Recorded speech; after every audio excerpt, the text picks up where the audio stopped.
ఇప్పుడు తినిపించాడో అప్పుడు నరపుత్రుడు అంటాడు, నేను ఇచ్చు ఈ గ్రంథం ఆహారముగా తీసుకొని దానిలో నీవు కడుపు నింపుకొనుము అని నాతో సెలవీయగా. చూడండి, గ్రంథాన్ని తిన్నాడంట ఆయన.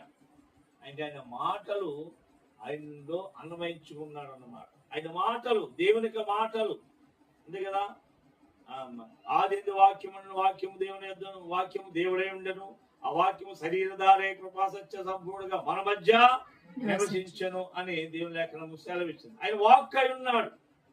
ఆదిలో ఆయన వాక్కు అయినాడు. ఆ వాక్కును మనం ఏం చేయాలంట? ధ్యానం చేయాలి, నెమరు వేయాలి. ఆ గ్రంథం ఒకటి పరిశుద్ధ గ్రంథాన్ని దేవుడు ఇచ్చాడంట, దాన్ని తినేయాడంట. చూడండి, పేపర్ తినాలంటే పిల్లలన్నీ తినేస్తారు. వాళ్ళు ఎలా తింటారో వాళ్ళకే తెలియదు. తినేస్తారు, మింగేస్తారు, చింపేస్తారు, ఎన్నో రకరకాలుగా చేస్తారు. కాబట్టి ఇక్కడ ఒక దైవ భక్తుడికి చెప్తూ ఉన్నాడు, నరపుత్రుడా, నేను చెప్పిన దాన్ని నువ్వు చేసినట్లయితే నీకు నేను నుంచి ఈ గ్రంథము ఆహారము నువ్వు తీసుకొని దానితో నీ కడుపు నింపుకొనమని నాతో సెలవీయగా అక్కడ సమాధానం చెప్తున్నాడు. నేను దాన్ని భక్షించి తిని అది నా నోటికి తేనె వలె మధురం వలె. తేనె మధురం చూడండి. ఒక పేపర్ తింటే తేనె మధురంగా ఉంటుందా? ఉండదు, ఉండదు. కానీ దేని వాక్యము నీకు తేనెగాను మధురముగాను. అందుకే భక్తులు, జుంటే తేనె ధరల కన్నా ఏసునామమే మధురం, యేసయ్య నిధిని జాలను.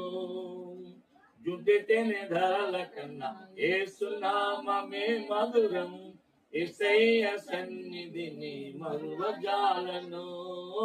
జీవిత కాలమంతా ఆనందించేదా యేసయ్యనే ఆరాధించేదా.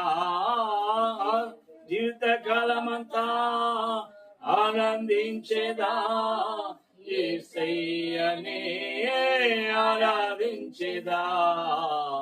జుంటెతేనే ధరల కన్నా యేసునామమే మధురం, యేసయ్య సన్నిధిని మరువజాలను అని భక్తుడు ఇక్కడ పాడుతూ ఉంటాడు. ఇప్పుడు తినిపించాడో అప్పుడు నరపుత్రుడు అంటాడు, నేను ఇచ్చు ఈ గ్రంథం ఆహారముగా తీసుకొని దానిలో నీవు కడుపు నింపుకొనుము అని నాతో సెలవీయగా. చూడండి, గ్రంథాన్ని తిన్నాడంట ఆయన. అంటే ఆయన మాటలు ఆయనలో అన్వయించుకున్నాడు అన్నమాట. ఆయన మాటలు దేవునికి మాటలు అంతే కదా. ఆది వాక్యము, వాక్యము దేవుని యొద్దను, వాక్యము దేవుడే ఉండెను, ఆ వాక్యము శరీరధారే కృపాసత్య సంపూర్ణంగా మన మధ్య నివసించను అని దేవుని లేఖనం